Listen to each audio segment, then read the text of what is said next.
Մտահոգությունը մեկն է, որ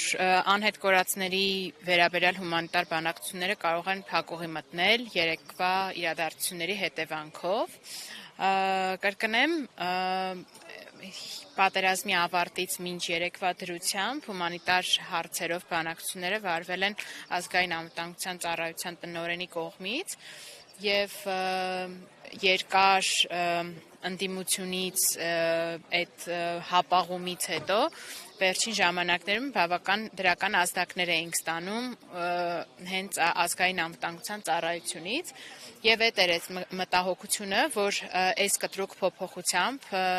հիմնական բանակցողի փոփոխությամբ կարող են այս բանակցությունները մտնել փակուղի, ինչը էապես կարա մեր դրությունը անելանելի դարձնել։ Մենք ամիսներ առաջ տեղեկացանք միջազգային հայցերից հրաժարվելու մասին, որը էլի մեր բողոքի ալիքը բարձրացրեց, այսինքն տեսնում ենք, որ հետևողական քայլերով ու այս ամբողջ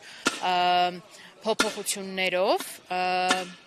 ըստ էության մեր իշխանությունները թաղում են անհետ կորածների, բռնի անհետացածների հարցը, այսինքն մենք ունեինք բազմաթիվ դժգոհություններ քննչական մարմինների աշխատանքներից,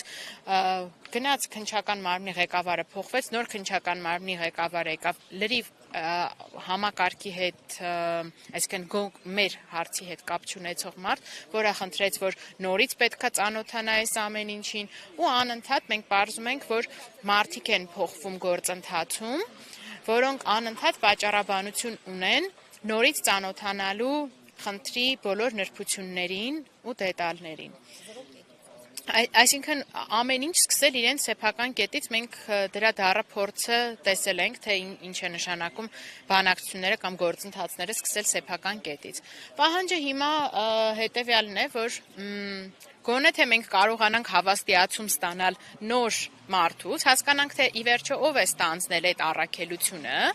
շարունակելու այս հարցը, գոնե թե նույն ինտենսիվությամբ, ինչ որ նախկինում եղել էր, եւ նույն կետից, ինչին որ հասել էինք։ Մենք դեռևս նման հավաստիացում չենք ստացել։